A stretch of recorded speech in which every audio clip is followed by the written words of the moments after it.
au sujet que nous sommes en train de traiter. Et là, cela se trouve dans Matthieu chapitre 12, le verset 25, que je vais lire. Comme Jésus connaissait leurs pensées, il leur dit, parce qu'en ce moment-là, Jésus avait chassé les démons. Et les gens l'ont traité de Belzébul. N'est-ce pas? C'est-à-dire le prince des mouches. Voilà. Le prince des mouches. Donc, on dit qu'il chasse les démons au nom de... Il chasse les démons par Belzébul. À chaque fois que vous voyez par... C'est-à-dire qu'au nom ou par le nom, ça veut dire dans le pouvoir, l'autorité et la puissance. Donc, on dit Jésus est en train de chasser les démons par l'autorité, la puissance et le pouvoir du prince des mouches. Vous voyez? Tellement ils sont jaloux. Et Jésus maintenant va faire sortir cette révélation. Jésus va nous dire quelque chose de très important. Et la Bible dit, comme Jésus connaissait leurs pensées, il leur dit, tout royaume divisé contre lui-même est dévasté. Vous voyez? Tout royaume divisé contre qui? Contre lui-même, à l'intérieur de lui-même. Tout royaume divisé contre lui-même est dévasté.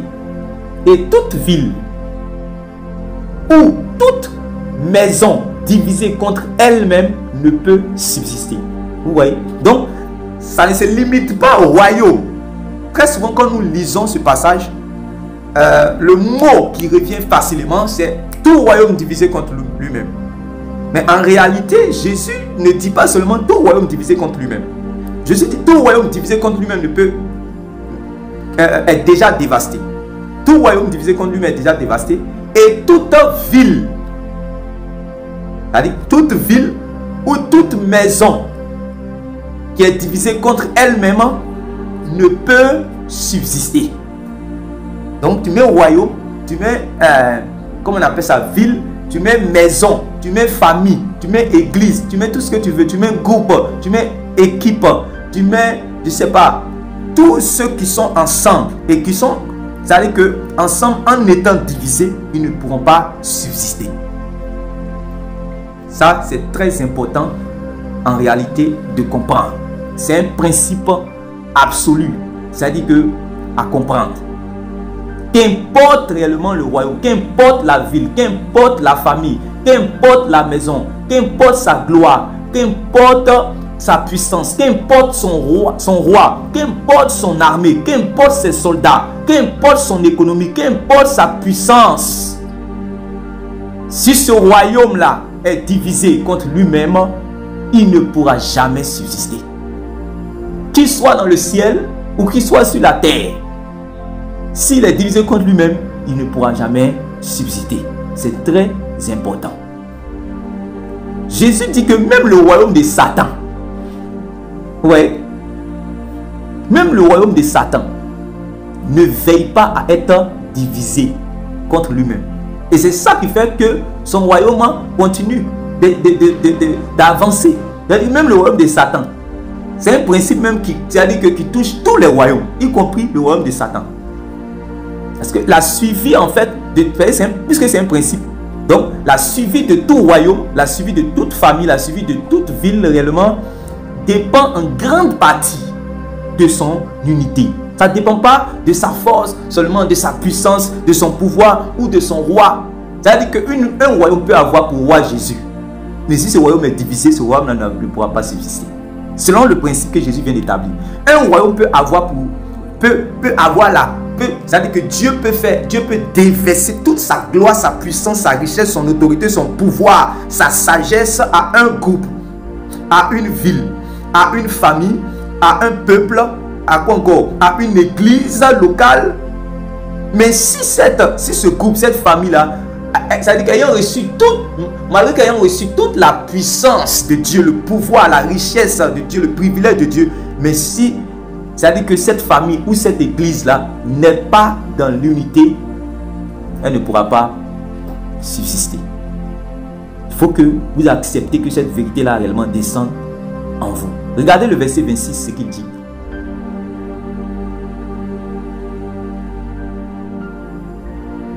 Amen.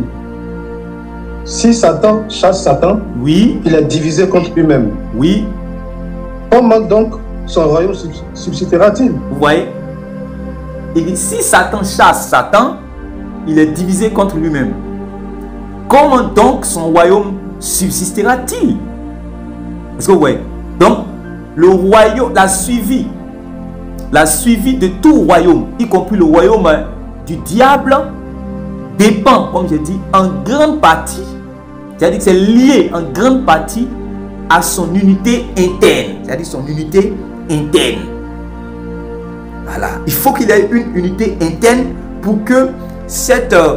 vous savez, avant qu'on emmène des soldats au combat, vous savez pourquoi on les fait vivre réellement dans le camp. C'est-à-dire que c'est pour qu'ils puissent devenir un.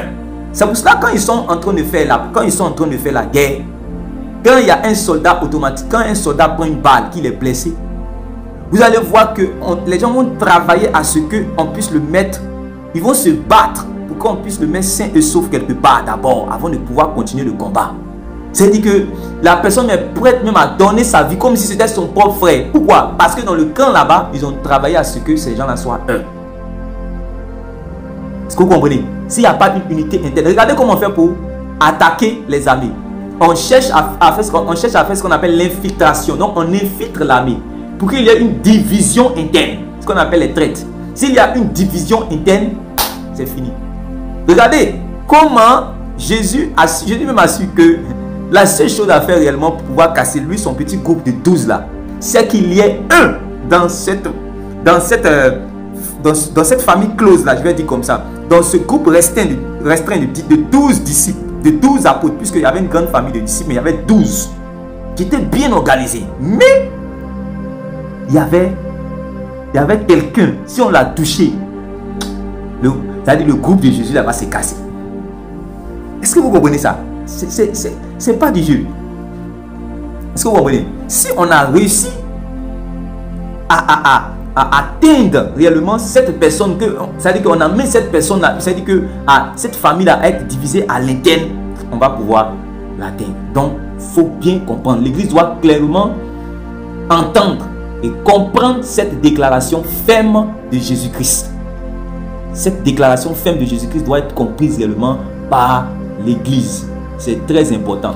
Quand on dit que dans les prophètes que le Dieu de ce siècle suscitera un royaume qui ne sera jamais détruit et que ce royaume-là va briser et anéantir tous les royaumes qui ont subsisté sur la terre pour subsister lui-même, et ce royaume va subsister éternellement, cela veut dire que ce royaume-là doit forcément, c'est-à-dire que accepter ce principe-là.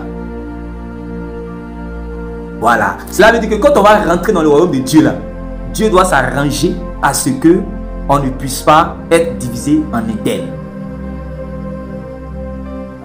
Est-ce que vous comprenez? C'est ça qui va permettre à ce que le royaume là puisse subsister éternellement. Même quand il y aura le règne par exemple de 1000 ans, je vous envoie directement dans le prophétique pour revenir dans le message. Quand on va aller même, c'est-à-dire que dans le millénium on va régner pendant 1000 ans. Vous avez vu que quand Satan est revenu pour combattre, encore quand il a été délié qu'il est revenu pour combattre, c'est avec les gens du dehors. C'est pas avec les gens réellement à l'interne. S'il a réussi à toucher les gens à l'interne, ça va chauffer sur nous. Est-ce que vous comprenez? Voilà, donc il faut bien comprendre. Lisons un autre passage de Matthieu chapitre 16 à partir du verset 18.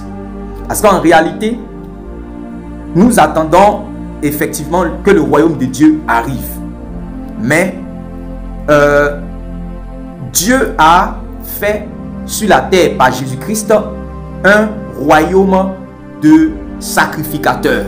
Même si le royaume là n'est pas encore effectivement et définitivement établi sur la terre, mais il y a comme déjà un peuple qui est déjà sur la terre étant citoyen de ce royaume. Donc, ils sont comme des représentants du royaume de Dieu sur la terre. Et donc, ils doivent aussi respecter ce principe. Mais Jésus a déclaré une parole sur ce peuple de rois et de sacrificateurs, selon Matthieu chapitre 16, le verset 18 que nous allons lire. Lisez ce passage-là. Et moi, je te dis que tu es Pierre. Oui. Et que sur cette pierre, oui, je bâtirai mon église. Oui. Et que les portes du séjour des morts ne prévaudront point contre elle. Voilà. Il dit, tu es pierre, et sur cette pierre, je bâtirai mon église, et les portes du séjour des morts ne prévaudront point contre elle. Parce que vous voyez, les portes du séjour des morts ne prévaudront point contre elle. Donc, si les portes du séjour, les portes du séjour des morts, qui sont réellement les adversaires du peuple de Dieu, les adversaires de ce royaume, des adversaires de l'église, cela veut dire qu'en réalité, l'église qui est le peuple de Dieu, c'est-à-dire que nous qui sommes l'église là, nous allons être un, de sorte à ce que on ne puisse pas, c'est-à-dire que être détruit par nos adversaires. L'église a des adversaires, ça c'est connu. Il y a le diable, il y a les démons, il y a les esprits méchants établis dans les lieux célestes, il y a des personnes que le diable réellement va influencer, qui vont être animés de l'esprit de l'antichrist pour attaquer l'église. Mais pour que l'église reste ferme, pour que l'église reste ferme jusqu'à ce que Jésus revienne, il faut que l'église comprenne le principe que Jésus vient de dire par rapport à l'unité interne. Je dis bien l'unité et surtout l'unité interne, parce que c'est ça. Voilà, c'est très très important. Maintenant, quand le Seigneur Jésus a fini son ministère, on va lire une révélation que le Seigneur Jésus va nous donner tous selon Actes chapitre 17. Et Jean chapitre 17, excusez-moi, Jean chapitre 17. Parce que Jésus était en train de faire comme un bilan de son ministère. Il a fini de faire, donc il va faire un bilan dans son ministère dans une prière. Et il va dire des choses très importantes dans la prière, dans cette prière, par rapport au sujet dont nous sommes en train de parler. Regardez. Lis à partir du verset 17 jusqu'au verset 23. Écoutez bien les paroles du Seigneur. C'est-à-dire que ça sort de son cœur. Ce qu'il va dire, ça sort de son cœur. Parce qu'il sait que c'est très important. Amen. Oui. Sanctifie-les par ta vérité. Ta parole est la vérité. Comme tu m'as envoyé dans le monde, je les ai aussi envoyés dans le monde. Et je me sanctifie moi-même pour eux, afin qu'eux aussi soient sanctifiés par la vérité. Ce n'est pas pour eux seulement que je prie, mais encore pour ceux qui croiront en moi par leur parole. Vous voyez, donc Jésus n'est pas en train de prier seulement pour les 12, mais il est en train de prier pour ceux qui vont croire en lui, Jésus, par les paroles des 12. Donc il est en train de parler de l'église. Est-ce que vous voyez ça ici? Afin que tous soient un. Vous savez, quand on lit la Bible dans les Actes des Apôtres, qu'on arrive dans Actes chapitre 2, 3, 4, et qu'on lit par exemple que les chrétiens de l'église primitive n'étaient, c'est-à-dire qu'on dit, on dit quoi? La multitude, j'aime cette expression-là, la multitude de ceux qui avaient cru n'était qu'un cœur et qu'une âme. Ouais, la multitude, beaucoup de personnes étaient un. Voilà. Les gens pensent que plus on est beaucoup, plus on est nombreux, plus on sera divisé. Non. On nous montre dans la Bible qu'il y a des gens qui étaient nombreux, puisque quand Pierre a prêché, 3000 personnes étaient converties. Est-ce que vous voyez? Voilà. 3000 personnes étaient converties. Donc, ils étaient nombreux. Mais cette multitude de ceux, c'est-à-dire que de croyants là, n'était qu'un cœur et qu'une âme. Vous voyez ça? Voilà. Donc, ils étaient réellement, c'est-à-dire que la prière de Jésus là s'est accomplie effectivement pour eux. Donc, on dit, afin que tous soient un. Maintenant, il dit, comme toi, Père, tu es en moi, et comme je suis en toi. Ouais, comme toi, Père, tu es en moi, et comme je suis en toi, afin que aussi soit un en nous. Donc, il y a une unité indestructible. Il y a une unité incorruptible entre le Père et son Fils. Et c'est cette unité incorruptible, cette unité qu'on ne peut détruire là, Jésus prie pour que cette unité-là, imaginez-vous, cette unité entre lui et son Père-là, soit aussi réellement cette unité entre nous. Ça, je ne sais pas. Je ne sais pas si vous voyez la profondeur de ce que Jésus dit ici.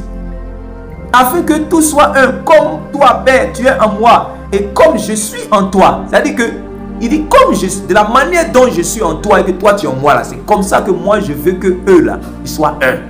Entendez-vous, vous-même, vous imaginez un peu l'unité qu'il y a entre Dieu et son Fils. Ouais, voilà, imaginez. Et c'est ce que Jésus veut pour ses saints. Je répète encore toujours pour que ça puisse entrer en nous. Afin que tous, c'est-à-dire que tous ceux qui vont croire là, soient un.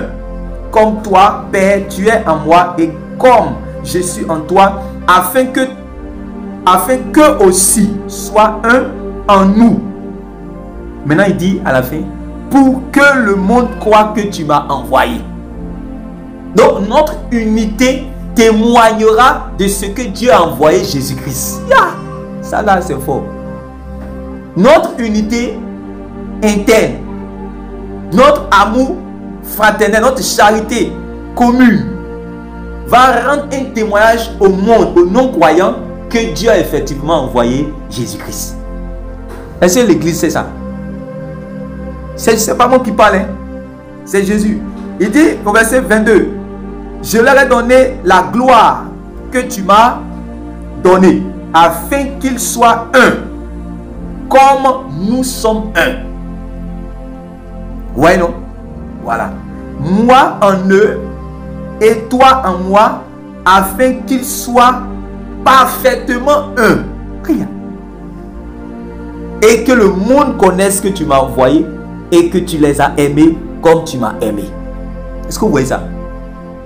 Ces paroles-là sont trop solides. Nous devons faire des méditations. Nous devons prier sur ces paroles. Nous devons prier avec ces paroles-là pour les comprendre profondément. Donc, il dit, moi en eux, il dit, afin qu'ils soient un, comme nous sommes un, moi en eux, et toi en moi, afin qu'ils soient parfaitement un. Soulignez parfaitement un.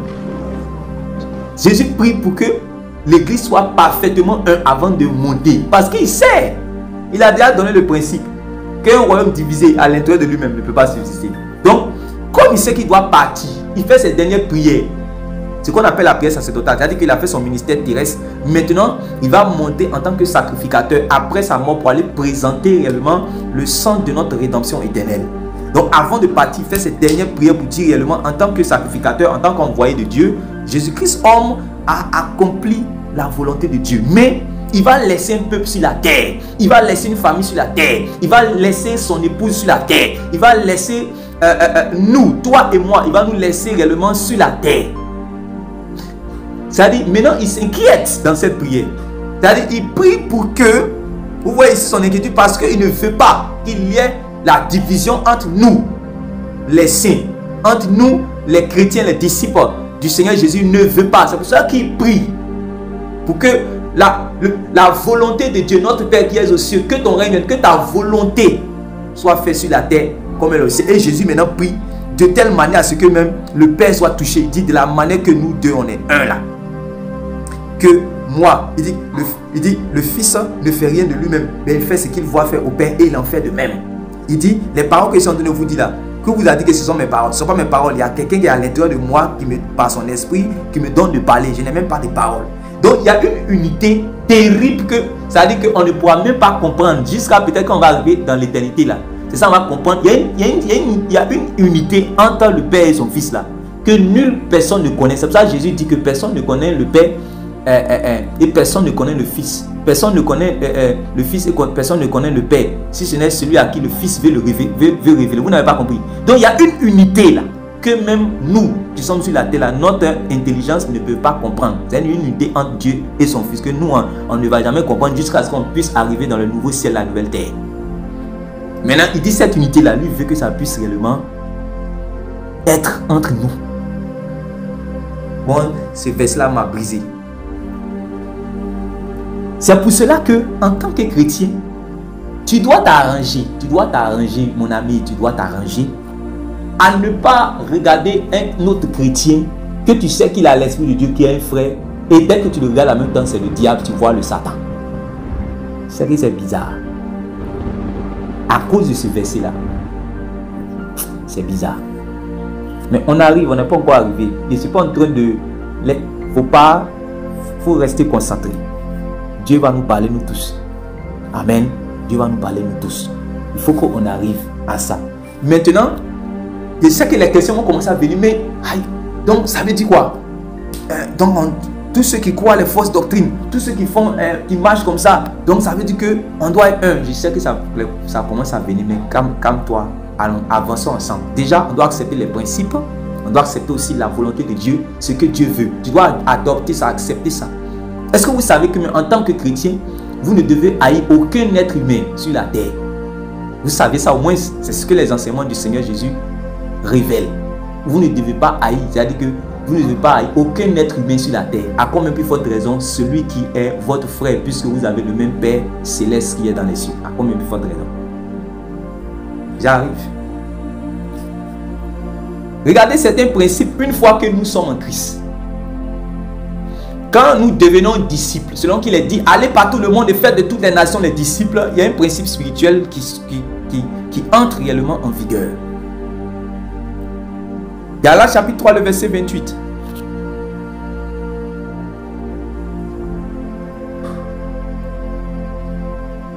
Galates chapitre 3, le verset 28.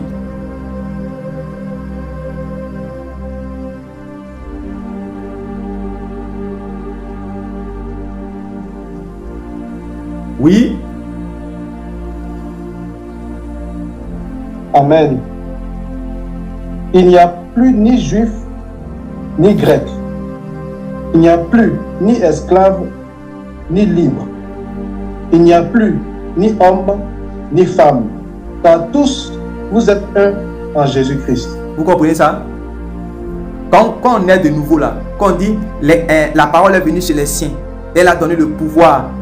La parole est venue chez les siens n'ont point reçu, mais à tous ceux qui croient en son nom. Elle a donné le pouvoir de devenir enfants de Dieu, lesquels sont nés ni de la volonté de l'homme, ni des hommes, ni du sang, mais sont nés de Dieu. Quand on est né de Dieu, maintenant on dit qu'on est disciple là. Il y a un principe spirituel en même temps qui entre en vigueur, c'est que on devient un spirituellement. Dieu nous voit un. C'est pour ça qu'on appelle cela le corps du Christ. Actes chapitre 2 verset 47, la Bible dit que et le Seigneur ajouta à son église ceux qui étaient sauvés. Donc, les pensées égoïstes, les pensées individualistes, je vais dire comme ça, les pensées individualistes, moi, ça n'existe pas en Christ, s'il te plaît. Tu es dans un corps. Tu es dans un corps. Et le corps est un. Le corps est un. Le corps est un. On dit le corps, mais le corps là a plusieurs membres. Donc ce n'est pas parce qu'il y a plusieurs membres dans un corps que le corps devient les corps. C'est un seul corps. Bien comprendre. Donc il y a ce qu'on appelle le corps du Christ. Et ce corps du Christ là, on dit il n'y a ni homme, ni femme, ni esclave, ni libre. De sorte à ce que il n'est pas, c'est-à-dire que en Christ, les esclaves ne soient pas, comment on appelle ça, loin du Christ. C'est-à-dire que ce n'est pas parce que je suis esclave que je suis loin du Christ, que je suis inférieur dans ma nature. Dans ma nature, comment on appelle ça, mais oui, dans ma nature spirituelle. Je ne suis pas inférieur aux riches. Je ne suis pas inférieur à mon patron dans ma nature spirituelle. Est-ce que vous comprenez? Peut-être dans ma fonction séculière, oui. Mais dans ma nature spirituelle, je ne suis pas inférieur. Y compris réellement la femme, y compris l'homme, y compris le grec, y compris le juif. C'est-à-dire que quand Dieu nous regarde là, quand Dieu regarde la terre, il y a deux choses qu'il voit. Ceux qui sont sans Christ et ceux qui sont en Christ. Maintenant, ceux qui sont en Christ là, il les voit un. Comme un corps qu'on appelle le corps du Christ. Dans beaucoup de choses que les gens font, tant qu'ils n'ont pas compris ces réalités, c'est pour cela qu'il y aura beaucoup de guerres, de divisions, beaucoup de parlables inutiles dans l'église, parce qu'ils n'ont pas l'esprit même de l'unité du corps. Il faut avoir l'esprit de l'unité du corps dans ton cœur. Ça va t'éviter beaucoup de problèmes avec tes frères chrétiens. J'avance. Regardez maintenant ce que l'apôtre Paul va dire. C'est là qu'on va toucher maintenant. C'est-à-dire que c'est sur quoi nous les chrétiens, on doit s'arranger pour être un. C'est-à-dire qu'il peut arriver que ce que je dis, moi, le pasteur Esmer, le pasteur Kouadjou, quand il écoute, il dit non, ça je ne suis pas d'accord. Lui là, c'est comme ça il voit.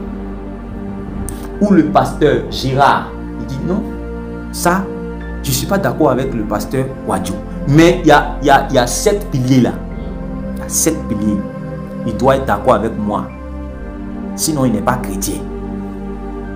Sinon il n'est pas dans le corps du Christ. Et maintenant s'il est d'accord avec ces 7 piliers là, même si sur les autres choses réellement il ne comprend pas encore comme moi, c'est mon frère, c'est un collègue pasteur aussi. C'est ça qui fait que on voit tel pasteur qui a prêché telle chose en même temps. On commence en même temps. Hey, un faux prophète, un pasteur, et quoi? Quand on met aussi les... Il y a un pasteur peut-être qui a chuté, il est tombé dans un péché. On dit, on publie en même temps. Quelque chose TV, on met en même temps. On dit, abominablement, abominable. En temps, c'est dans ton corps, tu es en train de parler. Tu ne sais pas. On arrive. On arrive. Éphésiens chapitre 4, verset 1 à 3. Éphésiens chapitre 4, verset 1 à 3.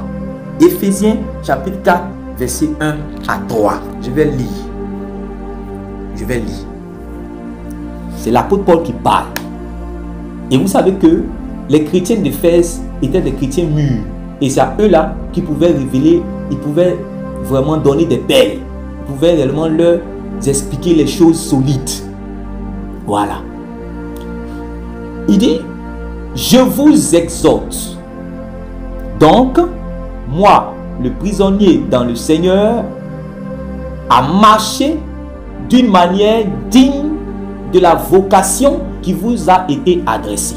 C'est-à-dire qu'avant de toucher les 7 piliers de notre unité interne et commune dans le corps du Christ, il y a certains éléments que nous devons comprendre. Parce qu'il est en train de parler, il est en train de révéler ici dans quelle disposition nous tous d'abord nous devons être pour être un dans les piliers que nous allons citer devant. Il dit, je vous exhorte donc, moi le prisonnier dans le Seigneur, à marcher d'une manière digne de la vocation qui vous a été adressée. Et la vocation qui vous a été adressée là, c'est quoi? C'est ce qu'on appelle l'appel. L'appel à la vie éternelle vient par l'évangile. Quand vous allez lire par exemple dans Philippiens chapitre 1, le verset 27, il va dire seulement conduisez-vous d'une manière digne de l'évangile. Amen. Seulement conduisez-vous d'une manière digne de l'évangile. Donc, si tu vois quelqu'un qui ne voit pas la même chose, qui n'est pas d'accord dans tout avec toi, mais quand tu le regardes, tu sais qu'il s'efforce avec, malgré ses faiblesses, il s'efforce quand même à marcher d'une manière digne de Dieu. Faut savoir que c'est ton frère. On arrive là-bas. Il dit, je vous exhorte donc, moi le prisonnier dans le Seigneur, à marcher d'une manière digne de la vocation qui vous a été adressée. Elle dit marcher d'une manière digne de l'évangile. Pour que vous ayez en vous cette espérance réellement d'entrer dans la vie éternelle quand vous allez finir votre séjour terrestre. Voilà.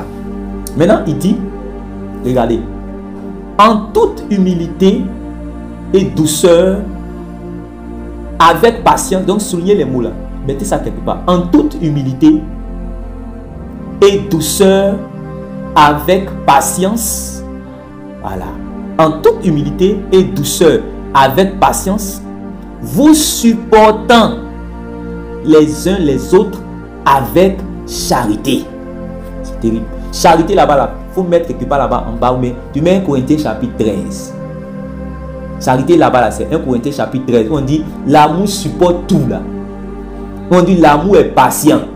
On dit l'amour ne recherche pas son propre intérêt. On dit l'amour excuse tout. C'est la charité là qui est là-bas. Notre version de Louis II, quand on voit charité, charité, et qu'on n'arrive pas déjà à comprendre la pensée de Dieu, ça nous crée problème. Si tu lis par exemple la Bible en te focalisant seulement sur le grec et l'hébreu, ça va te paralyser. Tu ne vas pas comprendre de quelle charité on parle. Mais si tu lis la Bible selon la pensée divine, tu vas comprendre ici là qu'on parle d'1 Corinthiens chapitre 13. C'est pour cela il va donner des éléments, des vertus pour qualifier réellement cela comme étant un amour divin. Parce qu'il y a ce qu'on appelle un amour divin. Je vous avais donné un enseignement sur ça par écrit, sur la page, sur notre groupe. Je vous avais parlé de ce que la nouvelle alliance, ça dit que nous a emmené encore dans la profondeur de l'amour. Il avait été dit dans la loi de Moïse, la loi que Dieu a donnée à Moïse, tu aimeras ton prochain comme toi-même. Déjà même quand l'homme se regarde, on lui dit que tu dois aimer ton prochain comme toi-même, c'est déjà fort pour lui.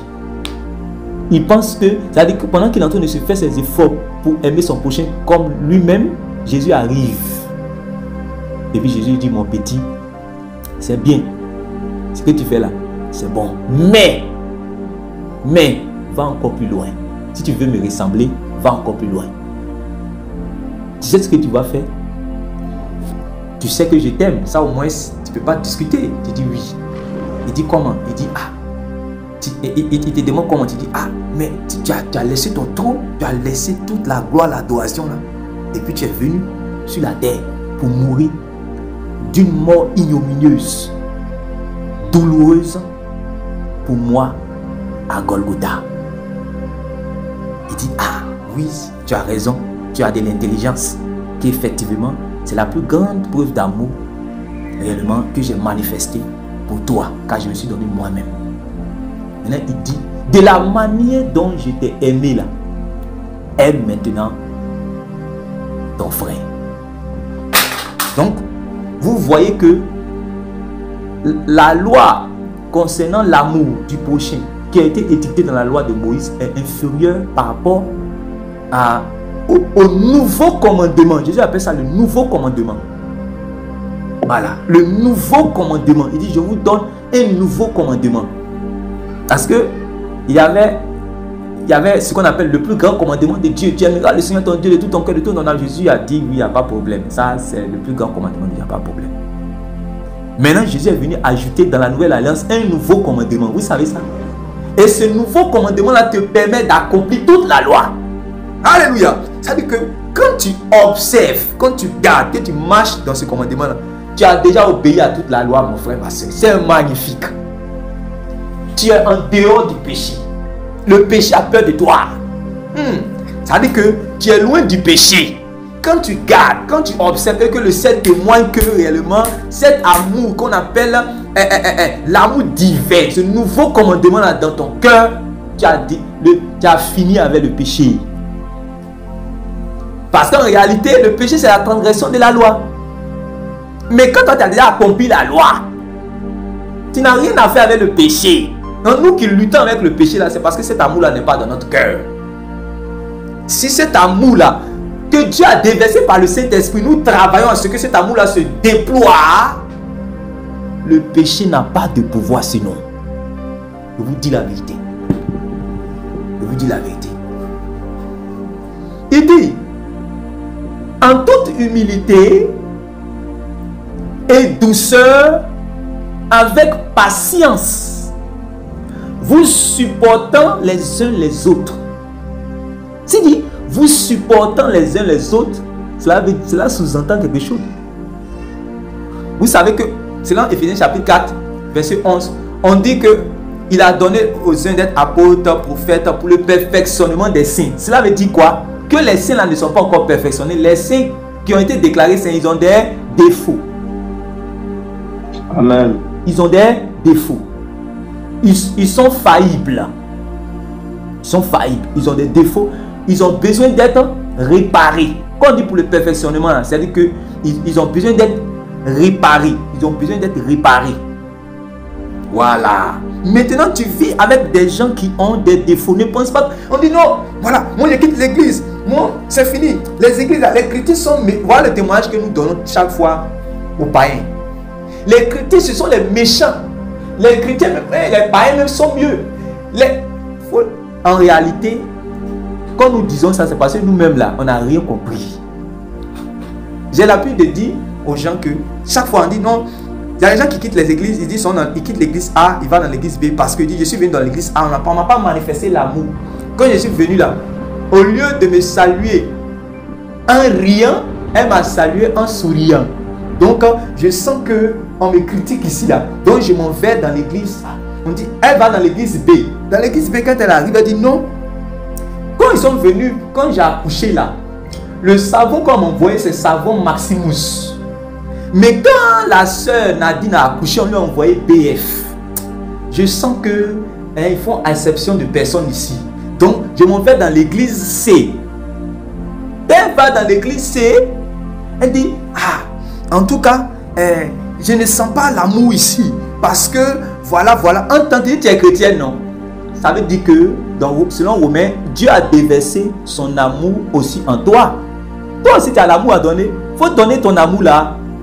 Il y a écrit ça quelque part. J'ai l'amour à donner. Pourquoi toi seulement? Non, on ne m'a pas aimé. Non, on m'a pas. Jésus-Christ t'a aimé. Et Jésus-Christ t'a rempli de son amour. Et son amour est tout suffisant pour toi et en toi. Manifeste cet amour-là. Les hommes là, ils sont faillibles. Ils sont chrétiens et ils sont faillibles. Ils sont chrétiens, vous pouvez vous frotter. Il y a des choses. Il a marché sur mon pied aujourd'hui. Non. Donc, voilà. Elle s'assise à ma place aujourd'hui. Non. Vous comprenez? Vous comprenez? Ça, on va aller vivre au ciel pour l'éternité comment? On va aller vivre dans le royaume là comment? Déjà sur la terre, déjà on se mord. Selon Galate, il dit vous mordez. Hein? Vous mordez.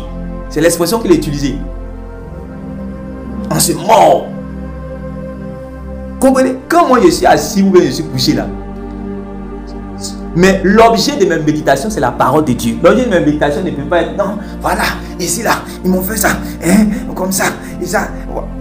Ça, c'est pas digne d'un enfant de Dieu. Que Dieu nous sauve, que Dieu nous aide. Amen. En toute humilité et douceur, avec patience. Ça veut dire qu'il faut être patient. Avec patience, vous supportant les uns les autres. Regardez même dans les familles ou bien dans le foyer. Quand on se marie, ceux qui se marient là, ce ne sont pas des anges qui se marient. Ce sont des hommes ayant des défauts. J'enseigne ça souvent quand je vais pour bénir les mariages. Je dis ça. Je donne ces conseils là. Il dit, vous partez vous marier, vous n'êtes pas des anges. Ça veut dire que vous êtes des hommes. Donc vous êtes corruptibles. Vous êtes faillibles. Est-ce que vous comprenez? Mais vous devez travailler à devenir des anges. C'est une manière de parler. Quand je dis, vous devez travailler à devenir des anges. Vous devez vous frotter, vous devez vous aider pour que vous deveniez des anges. Ça veut dire, c'est une manière de dire pour que vous deveniez meilleur. Vous devenez meilleur. Est-ce que vous comprenez? Voilà. Donc, je me marie par exemple avec ma femme, je suis avec ma femme. Ce n'est pas parce que dès qu'il y a un problème, automatiquement, j'abandonne ma femme. Est-ce que dès qu'il y a un problème à la maison, là, tu abandonnes ta femme? C'est pas parce que dès qu'il y a plus de problème, tu abandonnes ta femme. La même chose avec nos familles biologiques. Il y a un palabre là-bas. Quand même, on arrive à s'identifier toujours de cette famille. Mais pourquoi pour l'église, il y a un problème? Vous voyez comment le diable est en train de nous faire du mal? Le diable nous fatigue. Le diable vraiment en train de nous attaquer. Il faut qu'on prenne conscience. Il faut qu'il y ait un réveil spirituel à ce niveau-là. Vous devez prendre des temps de jeûne, de prière pour qu'il y ait réellement un réveil spirituel à ce niveau. On parle d'onction, c'est bon. On parle de parole de Dieu, sanctification, c'est bon. Mais si on n'a pas compris cette profondeur-là, que l'apôtre Paul était en train d'expliquer dans 1 Corinthiens chapitre 13, il dit, on sera comme des cymbales, ils retentissent. Que Dieu nous sauve. En toute humilité et toute douceur, avec patience, vous supportant les uns les autres avec l'amour divin. Voilà. Il faut faire comme ça. Avec l'amour divin. Maintenant, il dit, vous efforçant. Regardez, vous efforçant. Vous souvenez ça? Vous efforçant. Ça veut dire que on fait des efforts pour arriver. Il dit, vous efforçant de conserver l'unité de l'esprit par le lien de la paix. Très souvent, il y a un passage qu'on aime. On dit, recherchez la sanctification, sans laquelle il ne verra le Seigneur. Et on oublie une partie. Recherchez la sanctification et la paix avec tous. Oui, recherchez la sanctification et la paix avec tous. Est-ce que vous comprenez? Voilà. Et on dit, sans laquelle nul ne verra le Seigneur. Donc, ce n'est pas la sanctification. Ne touche pas à ma sainteté. Moi, je me sens, touche pas à ma sainteté. Moi, il n'y a pas de problème. Voilà. Mais j'ai pas de problème avec Dieu. Comme les Lévites et les sacrificateurs là. Voilà, qui partait, qui regarde le Samaritain qui est en train de souffrir et puis dit, non, moi je vais au temple, touche pas à ma sainteté. Moi, tant que ma relation avec le Seigneur est en paix, c'est pas, je n'ai pas de problème. Voilà, le plus important c'est d'être en paix avec Dieu. Dieu dit, pour être en paix avec moi, arrange-toi aussi être en paix avec les hommes. C'est quand tu seras en paix avec les hommes que je vais savoir vraiment si ta paix avec moi là a produit son fruit. Si vous comprenez ça, recherchez la sanctification et la paix avec tous sans laquelle il ne verra le Seigneur. Que Dieu nous sauve. Je ne sais pas, là où tu es en train de m'écouter, le Saint-Esprit te dit, en même temps que je parle, qu'il y a quelqu'un que tu n'es pas en paix avec lui. La parole ne vient pas pour te condamner, la parole vient comme un miroir pour que tu te regardes et que, en voyant ton visage et que tu vois réellement la saleté, quand tu es su net, tu tends vers la ressemblance à Jésus-Christ ton Seigneur. Si tu as fait ça, le diable sera vaincu ce soir. Si tu allais réellement, pendant que le Saint-Esprit te dit, il t'a montré réellement la personne avec qui tu n'es pas en paix. Et que tu as obéi à la parole de Dieu, tu vas voir qu'en réalité, tu vas ressembler à Jésus. Mais si tu n'as pas obéi, l'apôtre Jean dit tu vas ressembler à Caïn. Ne ressemblez pas à Caïn. Qui a haï son frère et qui l'a tué. Le meurtre commence d'abord dans le cœur. Dieu voyait que le meurtre avait déjà commencé dans le cœur de Caïn. C'est pour ça qu'il est venu vite. Tellement il ne voulait même pas que Caïn fasse tue son frère. Il est venu dire, le péché du meurtre là, c'est couché dans ton cœur. C'est déjà là.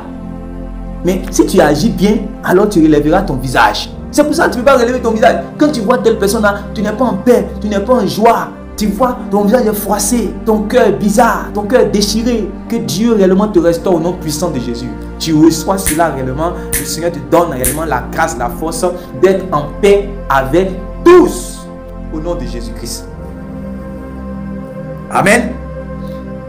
Être en paix avec tous, c'est tout un enseignement. Dieu faisant grâce, on va enseigner ça, vous allez comprendre. Mais en réalité, il faut que tu t'arranges avec toi et ta propre conscience. Tu sais que tu es en paix avec tous. Voilà. Donc, il dit, vous supportant les uns les autres avec charité, vous efforçant de conserver l'unité. Donc, puisqu'on est en train de parler de l'unité aujourd'hui, c'est ça. Il dit, vous efforçant de conserver l'unité. Donc, on s'efforce pour conserver l'unité. On s'efforce, on patiente, on persévère, on se supporte pour pouvoir conserver l'unité. Sinon, si on ne fait aucun effort, on ne peut pas conserver l'unité. C'est ça qui fait que souvent il peut arriver dans le foyer, il y a une malversation, ou bien il y a eu un petit problème. Mais avant que on va aller dormir, on dit non, je sais que j'ai pas raison. Ou bien, je sais que j'ai raison. Mais pour conserver l'unité dans mon foyer, je sais que j'ai raison. Aujourd'hui là, ma femme là, vraiment, elle m'a pas respecté ou elle n'a pas fait telle chose. Pourquoi? Parce que c'est un homme qui est faillible. Quand il dit un homme, ça veut dire qu'elle est humaine, donc elle est faillible. Donc ça, tous ceux qui vous disent pas ça qui vous disent pas cette vérité là dans les foyers sont les menteurs. Il n'y a pas un foyer où il n'y a pas eu, où c'est au paradis. Il y a un problème. Vous avez dit foyer. Vous écrivez foyer. Il y a un feu là-bas. Ça ne veut pas dire qu'il y a la guerre. Non. Je suis en train de dire qu'il y a feu. Voilà. C'est pour cela, je parle en image que comment il s'appelle? Abraham a eu la sagesse de dire à Isaac, quand tu vas aller au messager, du moins au serviteur le plus ancien dans sa maison, quand tu vas aller chercher une femme pour mon fils là, il faut aller au puits. Parce qu'au puits, il y a l'eau. L'eau là, ça peut éteindre un peu le feu. Ça peut éteindre un peu le feu. Voilà. Parce qu'il y a foyer, c'est feu. Voilà. Alléluia. Il n'y a pas foyer que le paradis. Il n'y a jamais un problème. Quand on vient, on dit, ah, séminaire, hein, le conjoint de la destinée. Quand tu vois comme ça, les gens vont remplir le palais. Dès qu'on dit, ah, séminaire sur le mariage. Comment on appelle ça même? Le meilleur conjoint de ceci. Voilà. Mais ils n'ont qu'à vous dire la vérité. Ils n'ont qu'à vous dire que, en réalité, ce qui va faire que vous allez être un, que vous n'allez pas divorcer, c'est l'amour divin. L'amour divin qui a la capacité de pouvoir s'efforcer pour conserver l'unité. S'efforcer pour pouvoir conserver l'unité. Est-ce que vous comprenez? Donc, vous efforçant de conserver l'unité de l'esprit par le lien de la paix. Donc, chaque chrétien doit être enseigné à s'unir aux autres par ce lien de paix. Chaque chrétien doit être enseigné à vivre d'une manière digne de la vocation céleste. Chaque chrétien doit être enseigné à, c'est-à-dire que, à marcher en toute humilité, en toute douceur et avec patience, en supportant son frère, sa soeur dans l'amour divin. C'est ça qui va lui permettre réellement de conserver l'unité de l'esprit par le lien de paix. C'est cette paix de Dieu là qui surpasse même toute intelligence et qui garde nos cœurs et nos pensées en Jésus-Christ. C'est très important. C'est très important. Il faut que nous arrivions à être un. Voilà. Il faut que nous arrivions à être un. Gloire à Jésus. C'est très, très, très important. C'est très important. Donc, on va toucher maintenant les 7 piliers. Maintenant qu'on a compris les dispositions qui doivent nous animer en tant que disciples du Seigneur, maintenant qu'on a compris le principe, on comprend maintenant, on va toucher de manière pratique les 7 piliers de notre unité, sur lesquels on doit s'efforcer dans l'amour, la charité et dans un esprit de paix. C'est très important. Donc, on va lire à partir du verset 4 maintenant. Amen. Oui. Il y a un seul corps et un seul esprit. Comme aussi vous avez été appelés à une seule espérance par votre vocation. Il y a un seul Seigneur, une seule foi, un seul baptême, un seul Dieu et Père de tous, qui est au-dessus de tous, et parmi tous, et en tous. Amen. Mais Amen. Donc, il y a un seul corps. Vous mettez ça quelque part parce que c'est point par point. Il y a un seul corps et un seul esprit. Vous avez vu que c'est dans le même, c'est dans le contexte. C'est quand il a fini de dire qu'il faut conserver l'unité, il faut qu'on soit dans la paix, il faut qu'on soit un. Voilà.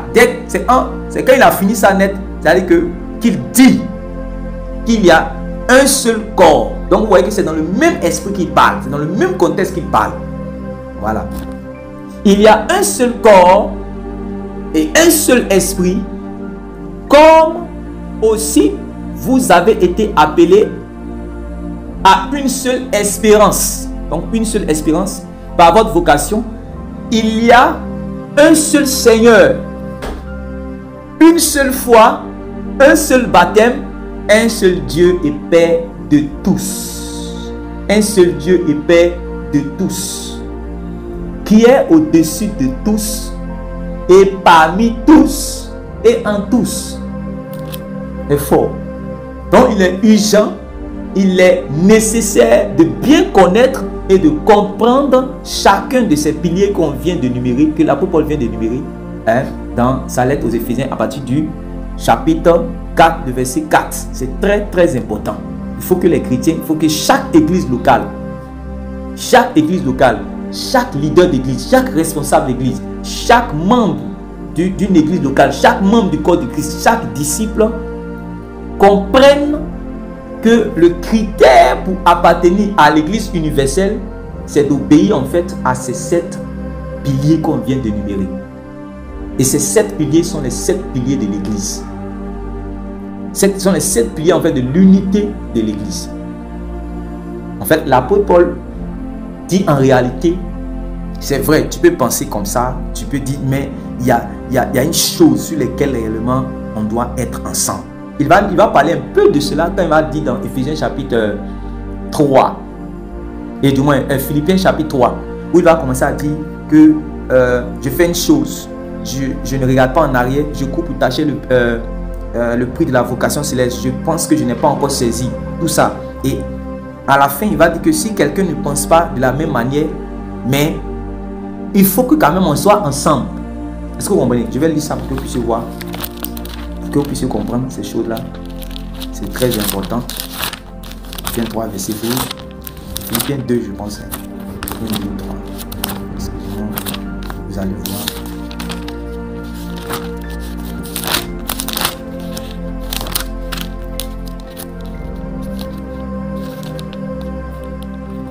Il dit au verset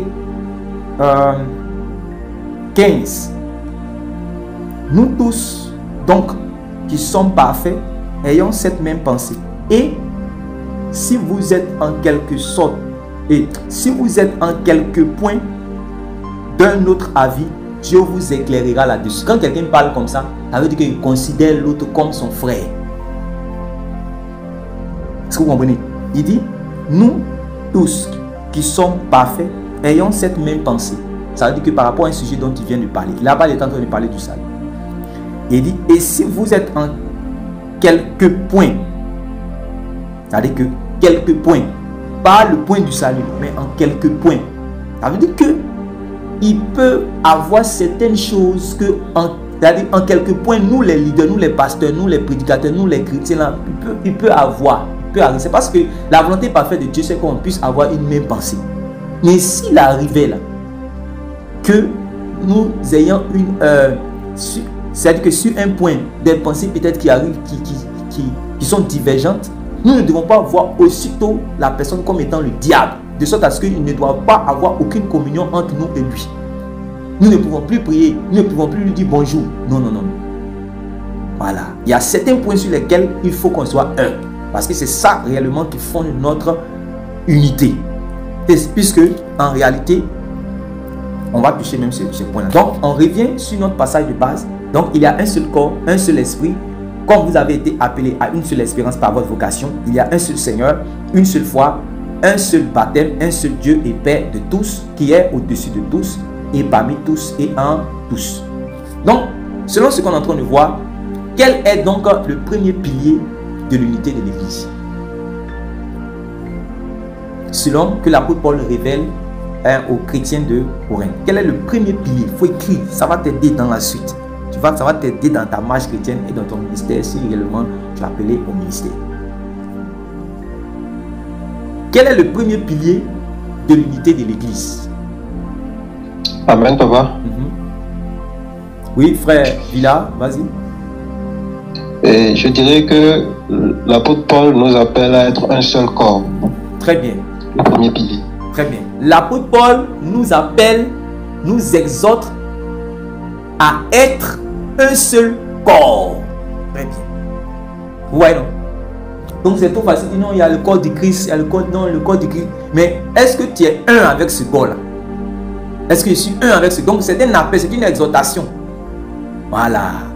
Il nous appelle à être un. Chaque église locale doit bâtir son unité sur cet argument capital.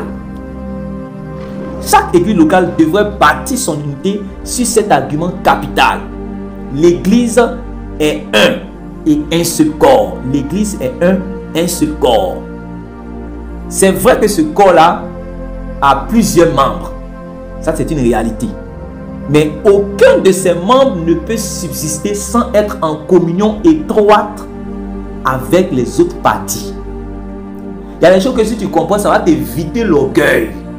Il y a des gens, quand vous voyez, les prédicateurs disent non, je suis celui-là. Voilà, il n'y a pas quelqu'un qui a fait ça. Il ne comprend pas beaucoup de choses. Il ne comprend pas les réalités qu'on est en train de dire là. Il ne comprend pas ça. Les réalités basiques là, il ne comprend pas ça. Mais il connaît la puissance de l'onction qui l'emmène réellement à commencer à défier les autres. En oubliant qu'il est dans le même corps. Il y a beaucoup de choses, si nous comprenons, il y a beaucoup de choses qui vont quitter notre esprit fier comme ça en même temps. Voilà. Chaque église locale doit comprendre réellement cela. Parce qu'aujourd'hui, quand vous voyez les gens qui acceptent, qui conçoivent dans leurs esprits, qui n'ont pas besoin des autres, qui n'ont pas besoin de communier, qui n'ont pas besoin d'assemblée, qui n'ont pas besoin de pasteurs, qui n'ont pas besoin de frères, et qu'ils aiment Jésus-Christ. Ils aiment Jésus-Christ, ils aiment Dieu. Mais ils sont éloignés d'eux.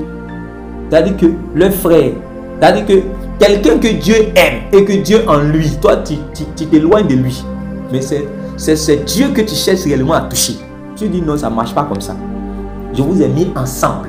De la même manière que tu n'as pas choisi réellement d'être, comment on appelle ça, dans ta famille biologique. Tu es né et puis tu as vu tes frères là, non, vous êtes des frères, non. C'est comme ça aussi, dans la nouvelle naissance là, quand tu es rentré dans l'église là, voilà. Moi aussi, tu dois savoir que tu as des frères que tu vas venir trouver et que vous êtes des frères. Donc vous formez un corps. Voilà, vous formez un corps. Il n'y a pas à faire dire non, moi, comme je suis baptiste anglican et que lui, il est assemblé de Dieu, lui là, est-ce qu'il sera sauvé même? Est-ce qu'il a l'esprit de Dieu même? Est-ce que Dieu le connaît même? Est-ce que voilà, son nom est écrit dans le livre de la vie même? Est-ce qu'on peut prier ensemble même? Vous voyez? C'est pas bon. Il faut bien comprendre ces choses. 1 Corinthiens chapitre 12 verset 20. L'église est un seul corps. C'est ça qu'on appelle le corps du Christ. Voilà, le corps du Christ.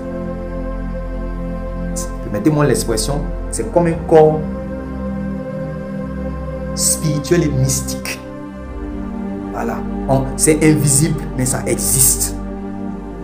Voilà. C'est invisible, mais ça existe. Un corps qui est là. Et quand on est de nouveau, c'est dans ce corps-là qu'on est ajouté. C'est-à-dire que c'est dans ce corps-là qu'on est ajouté. C'est dans ce corps-là qu'on est incorporé. Voilà. Dans ce corps-là qu'on est incorporé. 1 Corinthiens chapitre 12 verset 20 dit quoi? 20 à 21.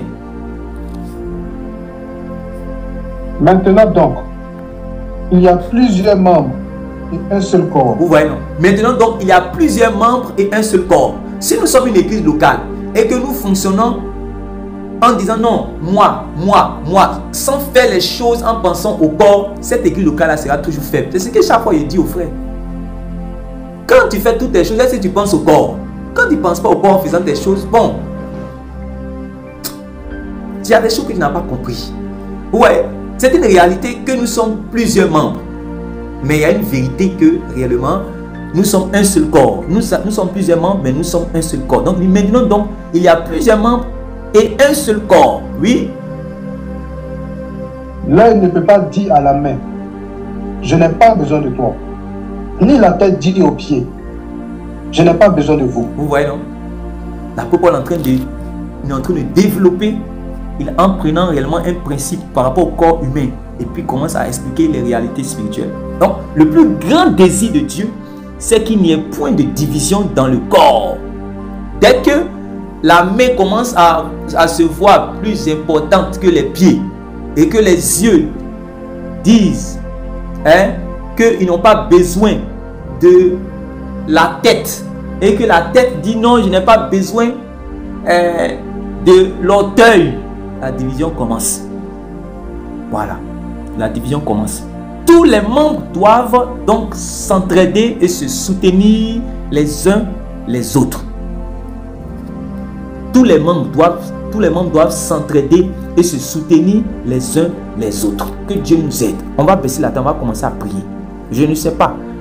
Tu vas prier le Seigneur, tu vas demander à Dieu pendant 1 minute de te donner d'être un avec le corps dans lequel tu es, l'église locale et réellement même d'autres frères que tu as connus dans le Seigneur. Il faut que tu arrives réellement à être un. C'est très important. Ce qu'on est en train de dire, c'est quelque chose de pratique. Vous allez voir que vous allez avoir un cœur pur, un cœur doux. Vous serez tranquille. Vous aurez moins de problèmes parce que votre chair sera détruite. La chair n'aime pas ce sujet de prière là. Prions que Dieu réellement nous donne d'être un. Nous donne de voir l'importance de l'autre. C'est ça qui va te permettre de voir même l'autre comme étant supérieur à tes yeux. Quoique réellement tu puisses avoir tel don, telle chose, mais tu respectes de la même manière que la main respecte les pieds respectent la tête respecte réellement le ventre. Il faut que nous arrivions à nous honorer les uns les autres. Prie au nom puissant de Jésus-Christ. Prie au nom puissant de Jésus-Christ. Père, le plus grand désir que tu as dans tes entrailles, c'est qu'il n'y a point de division dans le corps. c'est qu'il n'y a point de division dans l'église. C'est qu'il n'y a point de division dans le corps du Christ, le corps universel du Christ. Qu'il n'y a point de division dans nos églises locales. Mais nous sommes loin, Seigneur mon Dieu, de cette vérité. Je prie, Saint-Esprit, que, Seigneur, cette vérité soit effective en nous et au travers de nous, au nom puissant de Jésus-Christ. Nous venons d'entendre cette parole. Tu as dit, si vous entendez ces choses, vous êtes heureux. Mais pourvu que vous les pratiquiez. Seigneur, si nous sommes la tête, donne-nous de ne jamais penser que nous n'avons pas besoin des pieds. Seigneur, nous prions que si nous sommes, Seigneur mon Dieu, les pieds, de ne jamais penser que nous sommes plus importants que le ventre. Si nous sommes l'église temps, donne-nous de ne jamais penser que nous sommes les meilleurs. Oh Dieu, délivre-nous de ces pensées sataniques. Donne-nous de ne jamais penser que, Seigneur, oui, c'est nous qui sommes les plus chéris de toi et que les autres sont les plus haïs de toi. Seigneur, sauve-nous, Seigneur, de cette pensée diabolique, Thérèse Chanel, au nom puissant de Jésus-Christ de Nazareth. Seigneur, donne-nous d'arriver à cette unité que tu demandes. Donne-nous d'arriver, Seigneur, à cette unité, Seigneur mon Dieu, mon roi, que tu demandes, Seigneur mon Dieu, que tu veux, Seigneur mon Dieu, mon roi, dans le corps. Au nom puissant de Jésus-Christ, au nom puissant de Jésus-Christ, donne-nous, Seigneur, en toute douceur, en toute humilité, en toute patience, Seigneur mon Dieu, mon roi, d'arriver à nous supporter les uns les autres, d'aimer de la même manière que nous aimons toutes les parties de notre corps. Car si on enlève mon doigt, je serai incomplet quelque part. Donne de prendre conscience de ces réalités au nom puissant de Jésus-Christ de Nazareth. Nous avons prié et nous disons Amen. Nous disons Amen. Gloire à Jésus. Gloire à Jésus. Nous avons prié, nous sommes exaucés au nom puissant de Jésus-Christ. Regardez le verset 25, le verset 26. Le verset 25, le verset 26. Quand il finit de lire le verset 20 à 21 et qu'après il va continuer à décortiquer toujours avec les membres du corps humain, il va arriver, il va dire quelque chose au verset 25. Qu'est-ce qu'il dit au verset 25? Verset 25 à verset 26. Oui. Afin qu'il n'y ait pas de division dans le corps. Donc, afin, ouais, qu'il n'y ait pas de division dans le corps. Oui. Mais que les membres aient également soin les uns des autres. Mais que les membres aient également soin les uns des autres. Oui.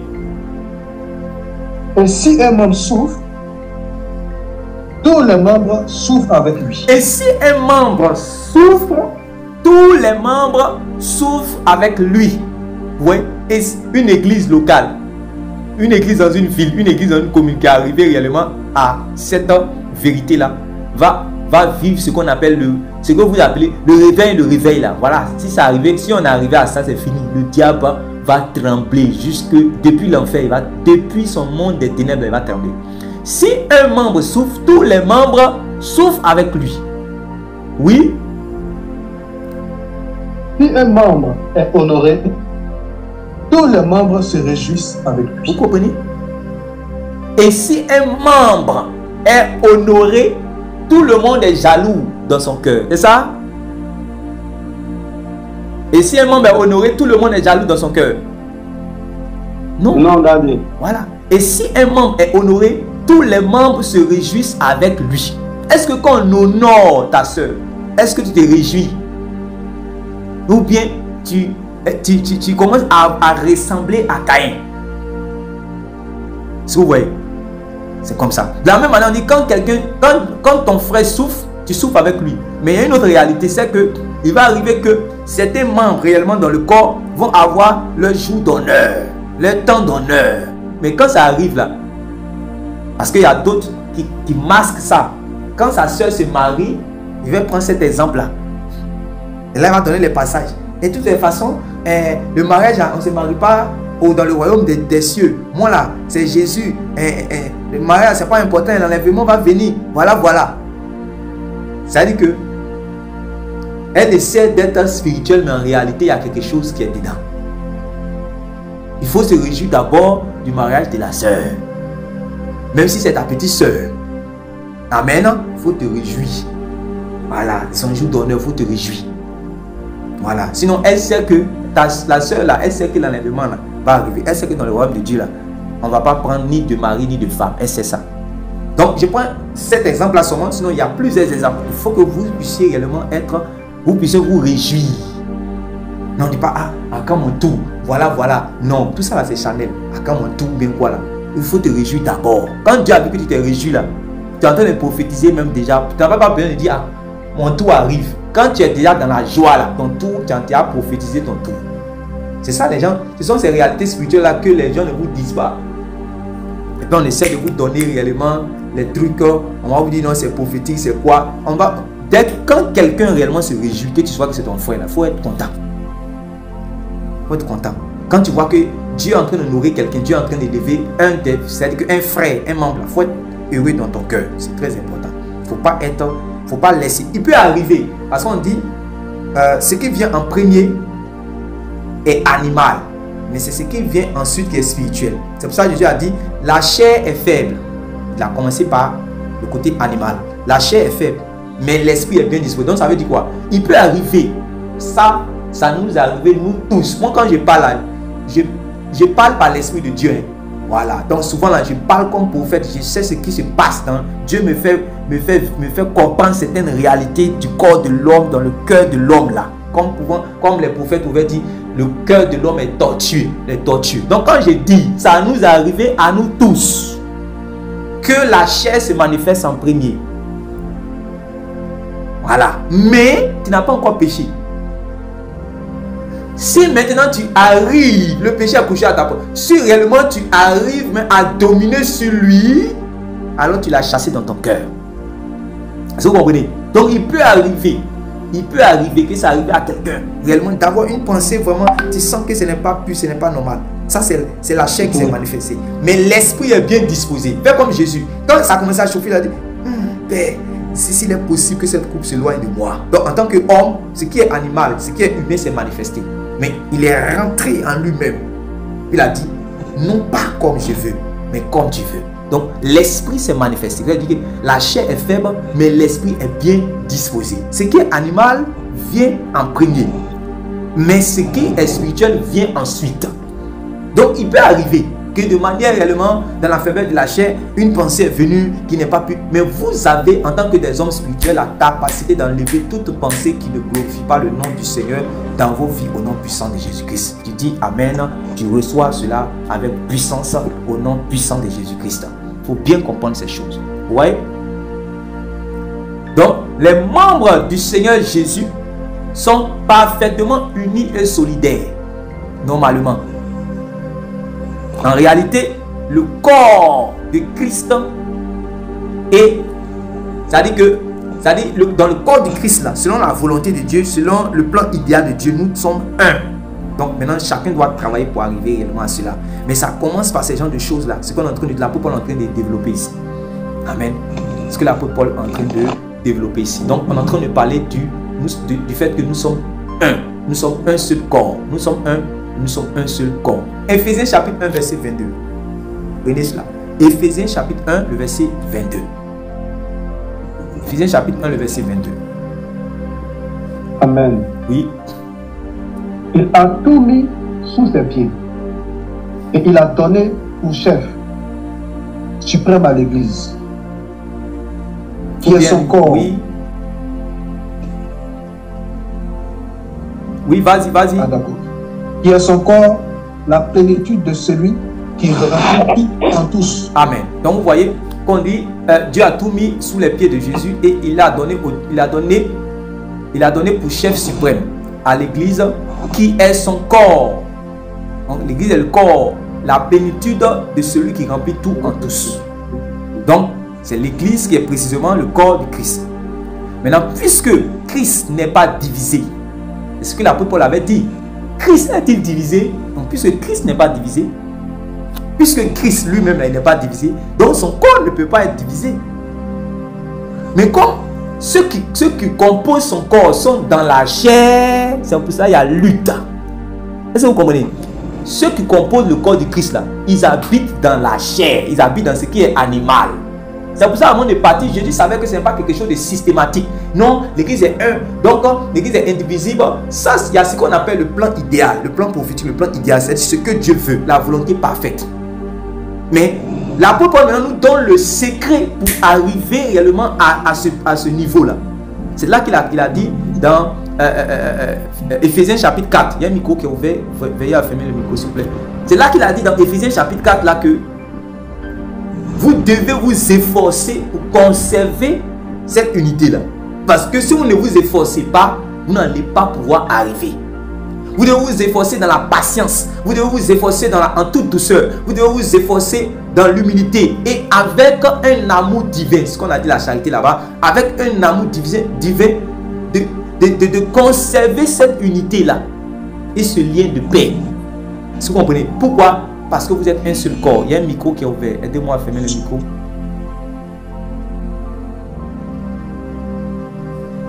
Donc, vous voyez, c'est très important. Donc, Christ, lui-même là, on est d'accord qu'il n'est pas divisé. Maintenant, nous sommes la représentation de son corps. Est-ce que vous voyez? Nous sommes son corps.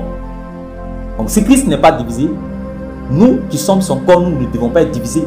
Si nous sommes divisés, c'est comme si nous sommes en train de témoigner que Christ est divisé. C'est sa prière qu'il a faite dans Jean chapitre 17 là. Voilà. Maintenant, le bien-aimé, je ne sais pas si c'est une soeur ou un frère, Bonoukli, si tu peux réellement fermer ton micro, voilà, ça va nous aider parce que ça crache ici dans le direct. Que Dieu te bénisse. Donc, l'église est précisément le corps de Christ. Puisque Christ n'est pas divisé, le corps de Christ, quelle église ne doit point être divisée. Je préfère dire comme ça. Il ne dit pas ne peut pas. Il dit ne doit point être divisé. Parce que dans la réalité, on voit la division. Pourquoi? Maintenant, je vous explique pourquoi. Parce que les membres qui composent son corps là, ils sont faillibles.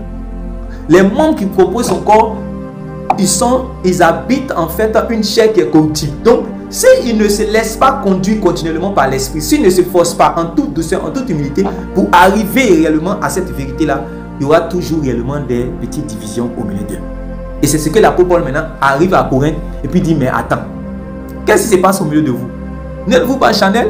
Quand vous êtes en train de dire, non, moi je suis de Paul, moi je suis de Pierre, moi je suis de Céphas, mais vous êtes réellement des hommes Chanel. Que vous dites que, d'autres même disent, nous sommes des Christ. Mais est-ce que Christ là il est divisé? Vous avez vu non? Ce que l'apôtre Paul a dit. Voilà. C'est très important. Amen. C'est très important de comprendre ces choses. 1 Corinthiens chapitre 1, le verset 12 à 13. Là, c'est là-bas où l'apôtre Paul révèle cette vérité-là. Donc, on est en train de voir comment est-ce que nous sommes un seul corps. D'abord, il faut que ça soit une vérité même dans la petite cellule familiale. Toi, c'est-à-dire que si tu es marié dans le Seigneur, ça veut dire que toi et ta femme, vous êtes réellement deux disciples du Seigneur. Donc cette petite cellule familiale, vous devez être un. C'est ça qui va faire que vous ne pouvez pas divorcer. Vous êtes un dans le Seigneur. Comment vous divorcez?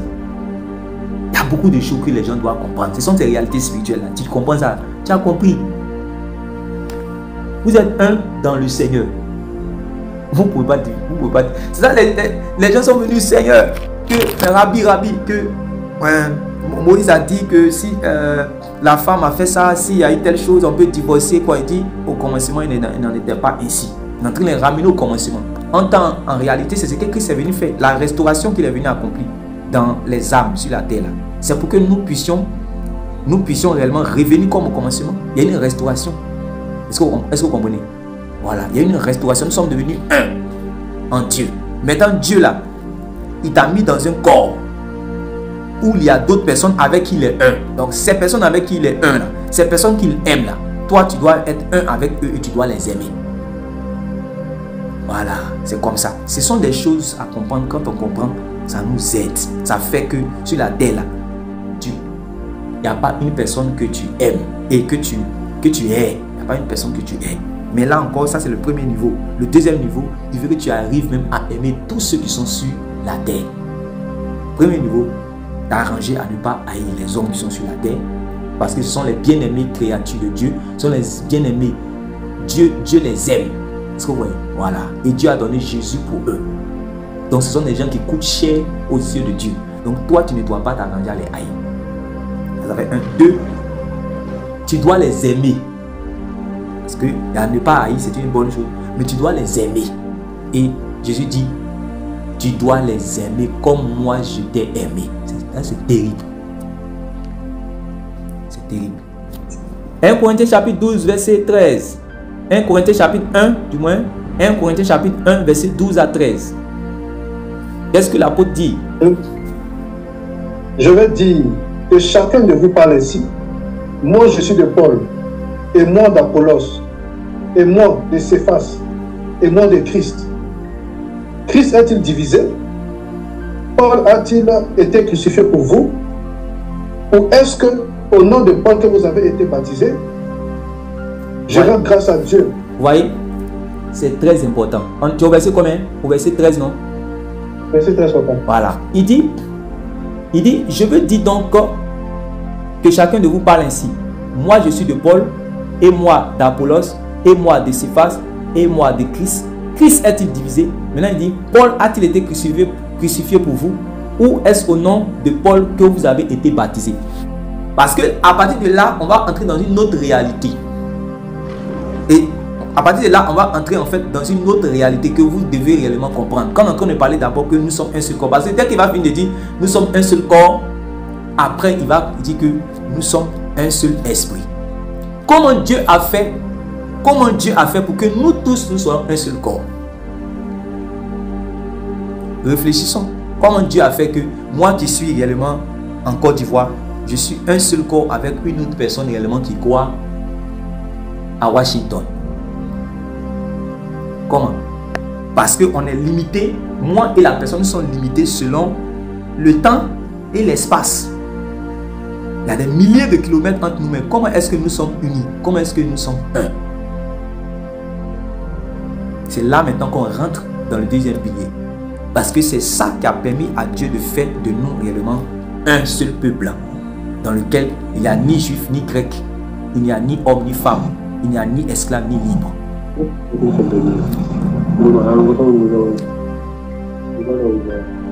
Qui est l'administrateur pour nous aider? Il y a un micro qui est ouvert.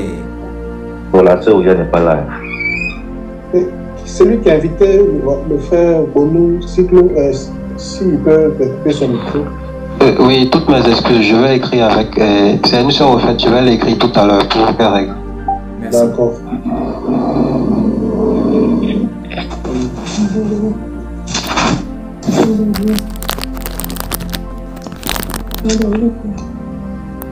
Amen. Amen. Gloire à Dieu. Donc, on va entrer maintenant dans le deuxième pilier, puisque le premier pilier, c'était que nous sommes un seul corps. Amen. Nous sommes un seul